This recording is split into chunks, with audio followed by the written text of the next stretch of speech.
Two rifles, same era, same deerwoods, same job.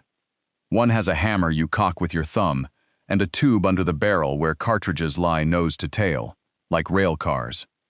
The other has no hammer you can see. Its cartridges ride on a turning spool, each in its own cradle, and a window on the side counts them. Put both on an engineer's desk in 1920. Ask which one owns the century. It is not close. I'm Hank Mercer, and this is Gun Rank. Now look at what actually happened, because here is the part everybody gets wrong before the argument even starts. The Savage Model 99 did not fail, not even a little. It ran for the better end of a century. More than 1 million of them were built, and Savage did not quietly slip past that milestone in a warehouse somewhere. In 1960, the company presented the 1 millionth Model 99 to the National Rifle Association. That was a moment. They knew what they had. Hold that number, 1 million, 1960. Because Winchester handed its 1 millionth Model 94 to President Calvin Coolidge. In 1927, 33 years earlier. By 1948, the 1.5 million rifle went to Harry Truman. By 1953, the 2 millionth went to Dwight Eisenhower. Before the run was over, the 94 passed 7.5 million. So the Savage did not lose in the way people usually mean. It lost by a factor of 7. And it lost something you cannot put a serial number on, which is the right to be the rifle Americans picture when somebody says the words rifle. The question of this video is not why a bad rifle failed. It is how a genuinely better engineered rifle ends up 7 times smaller than the one it beat on paper. So let's start with what Arthur Savage actually did, because it is more interesting than a spec sheet. Every lever gun of the 1890s had a tube under the barrel, cartridges stacked in there front to back, and that works fine, right up until the moment somebody invents a pointed bullet. Because in a tube, a pointed bullet sits with its tip resting on the primer of the cartridge behind it, under recoil. That is a design constraint you cannot argue your way out of. So the whole family of American lever cartridges stayed blunt-nosed, and blunt-nosed bullets shed speed fast. Savage did not improve the tube. He deleted it. He put the cartridges on a rotating spool inside the receiver, each one separated from the next. No cartridge touching another cartridge's primer, which means pointed bullets, which means the rifle is suddenly allowed to grow up with the ammunition industry instead of being frozen in 1895. And he kept going. No exposed hammer, so nothing to snag when you carry it through brush. A pin that tells you the rifle is cocked. That little counter window. It is a controlled feed action, which is the kind of thing you normally hear people brag about on expensive bolt rifles. That is not a 19th century rifle wearing a bow tie. That is somebody looking at the next 50 years. And here is where the story gets good. Because Savage did not stop at the rifle. Most companies build a gun and then go looking for cartridges to put in it. Savage built cartridges to justify the gun. In the mid-1910s, the Model 99 got a round designed by Charles Newton that the company called the 253,000. Read that name again. The 3000 is not a caliber. It is a velocity. 3,000 feet per second, in an era when most sporting cartridges were struggling to clear 2,000. And Savage wanted that number badly enough that they changed the cartridge to get it. Newton designed it around a heavier bullet. Marketing wanted the 3000 on the box, so the load went out with an 87-grain bullet instead. It hit the number.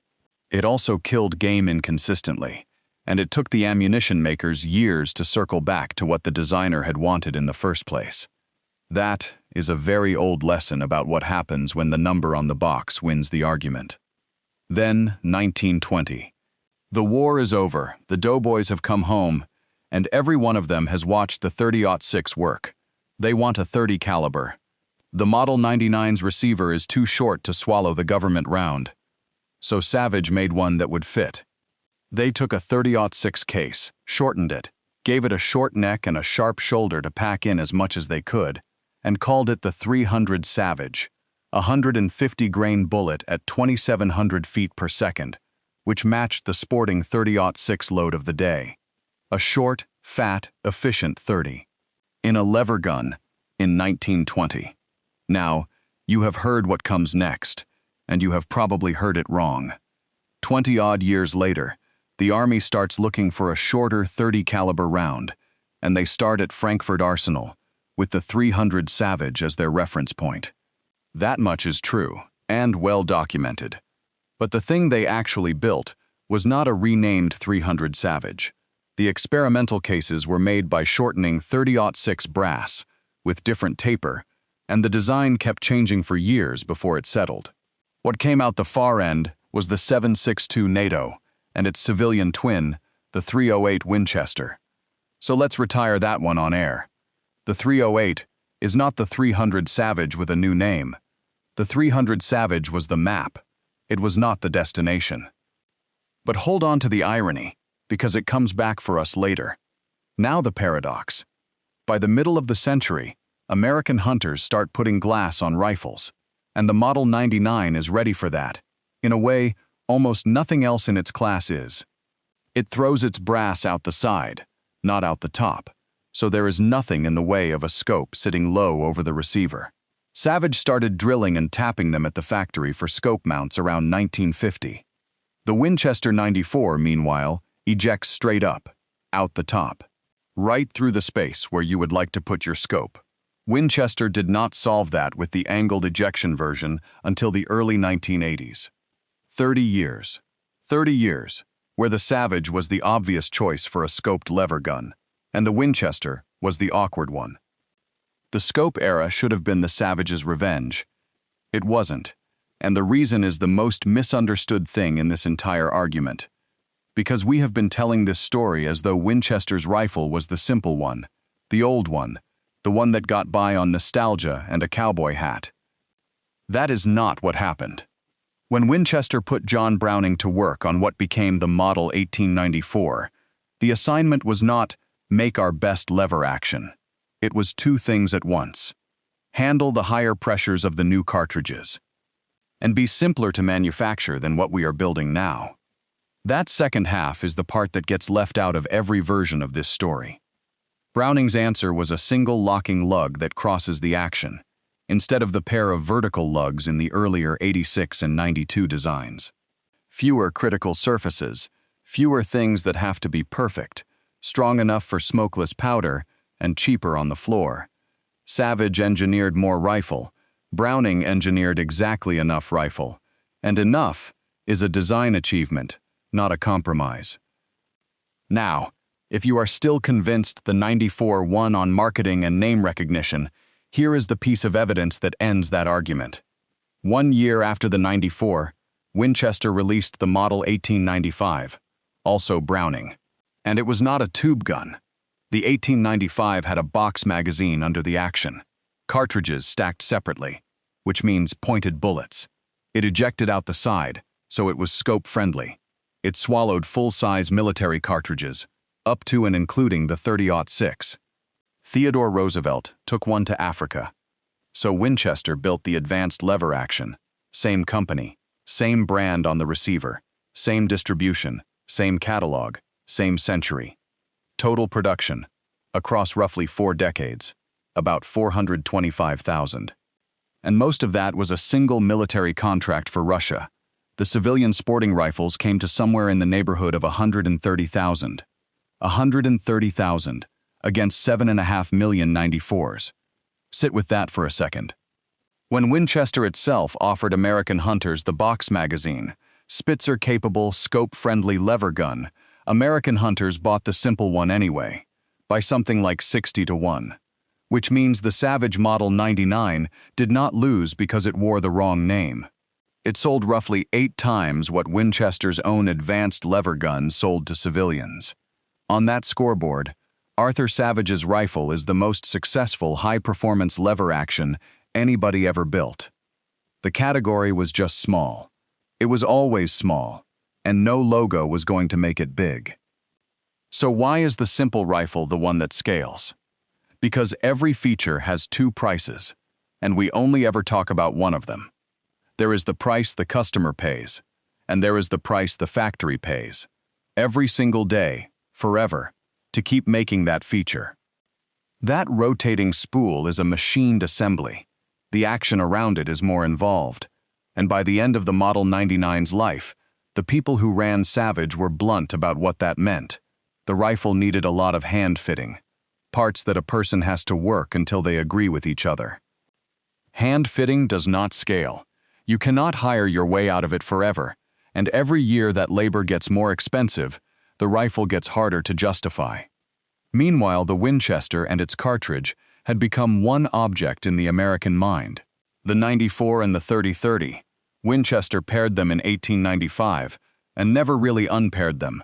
Every hardware counter in deer country had that ammunition. Every uncle knew how to work that lever. And notice the question that never gets asked in these arguments. Everybody wants to know whether the 300 Savage beats the 30-30. It does, on the table. That is not the question. The question is, how much ballistic advantage does a man shooting a whitetail at 80 yards in thick timber actually need before the cheaper, more familiar option stops being enough? A cartridge does not have to win the ballistics table. It only has to be good enough, available enough, and familiar enough, for long enough. Now here is the part that almost every Savage versus Winchester argument on the internet completely misses. By the middle of the century, the Model 99 was not really fighting the Winchester 94 anymore. Think about what the Savage was actually selling. Bolt rifle performance, real cartridges, pointed bullets, scope on top, in a lever action. That was the whole pitch. That was the reason to pay more. But that pitch only works while the bolt-action rifle is expensive, or heavy, or unfamiliar, or something a hunter has to think twice about. After the Second War, that stopped being true. Scopes got normal. Short, powerful cartridges got normal. And bolt guns stopped being the exotic option and became the default one. At which point a hunter, who wanted what the Savage offered, had a much simpler answer available. He could just buy the bolt action. And now the part that genuinely reframes this whole story. In 1958, Savage Arms introduced the Model 110, designed by an engineer named Nicholas Brewer. And the model number is the price. It launched at just under $110. Read the design brief off that rifle. A bolt made of parts that are easy to manufacture. A barrel that threads into the receiver against a nut, so the critical fit gets dialed in on the assembly line instead of by a craftsman with a file. Drilled and tapped for glass from day one. Strong, accurate, and cheap to build. The Model 110 is the Model 99's design philosophy turned exactly upside down, and it came out of the same company. The 99 asked how much a lever gun could become. The 110 asked how little a good rifle could cost to make. And 30 years later, that question saved the company. When Savage hit real financial trouble at the end of the 1980s, the new chief executive, Ron Coburn, cut every product line except the Model 110 and bet the whole business on it. Savage's own history says that Call brought the company back. So here is the uncomfortable shape of it. Savage did not just lose the Model 99's market to somebody else. Savage built, in its own factory, the kind of rifle that made the Model 99's business case harder and harder to defend. And a caution here, because this is interpretation, not a confession. Nobody at Savage set out to kill the 99. There is no memo. The Model 110 was not sabotage. It was a company reading the market correctly. And the market it read correctly happened to be the market that had been paying the 99's bills. That is what creates what we will call the Model 99 trap. Picture 3 rifles on a shelf. On one end, the Winchester 94. Simpler, cheaper, familiar. Sitting on top of an ammunition and dealer ecosystem so deep it needs no explanation. On the other end, the modern bolt action, scope-friendly, cartridge-flexible, accurate, and getting cheaper to build every year. And in the middle, the Savage 99, more sophisticated than the traditional lever gun, more expensive to manufacture than either neighbor. And every year, harder to explain to a buyer who can get most of what it offers from one side or the other for less money. The Savage 99 was caught between the rifle America already loved and the rifle America was about to want. Which brings us to the question the diehards ask every single year. If it was that good, bring it back. The people who ran the company have answered that one directly, more than once. Ron Coburn's answer was that the rifle takes too much hand-fitting, that it is simply too expensive to build, and that the market is not there. As he put it, "I dearly love the rifle, but that's reality." More recently, a brand manager at Savage put a number on it, telling Outdoor Life around 2020 that building the Model 99 again would push the retail price past $1,500, and that the volume would not cover what it costs to tool up. That is a historical estimate from a specific conversation, several years ago. Do not carry it around as a current price. What matters is not the figure. What matters is that the reason given is manufacturing, every single time. And there is a fair counter-argument, which the writer who reported that answer made himself. Bryce Tousley's position is that modern computer-controlled machining has made the hand-fitting excuse obsolete, and that the real obstacle now is simply demand, not labor. Reasonable people disagree on that. We do not know who is right, and we are not going to pretend we do. But before this turns into Savage was foolish and Winchester was clever, no. Winchester had exactly the same disease. In 1964, Winchester changed how the Model 94 was made in order to cut cost. Cast and stamped parts where there had been machined ones. Collectors still draw a hard line at that year, and they still pay a premium for what came before it. Both rifles were being hunted by the same thing, manufacturing economics. The difference, and this is inference from the production record, not a document anybody has shown us, is that the Winchester's architecture had more places to absorb a cost cut and still be a Winchester 94. The Savage had fewer, because the things that were expensive about it were the same things that made it special. Late Model 99s show that squeeze plainly. The counter window went away. Materials changed. The writer who was handed one of the last ones in 1998 said it felt lifeless, like a rifle in name only. Production ended in the late 1990s. Sources differ on whether the last one left in 97 or 98, and honestly, that year is not the point. So, which rifle was actually better? Wrong question. Here is a better one. 5 questions really, and you can use them on any argument about any old gun, starting tonight. 1. Better at what problem? The Savage was built to give a lever action a ballistic future. The Winchester was built to be the practical deer rifle for the largest number of Americans. 2 different problems. A spec sheet cannot referee that. 2. Better for whom? A design can win with the engineer and lose with the factory. It can win with the factory and lose with the hunter. Ask who is holding the scorecard. 3. What does the complexity cost? Not what the feature does. What it requires somebody to machine, fit, service, and support, for as long as the product exists. 4. What ecosystem surrounds it? Ammunition on the shelf, parts, familiarity, the uncle who can show you how it works. A product almost never competes alone. 5. What happens when a neighboring technology solves the same problem cheaper? This is the one that got the Savage. It existed to deliver high-performance cartridges in a lever gun. Bolt rifles made the high-performance cartridge part cheap and ordinary.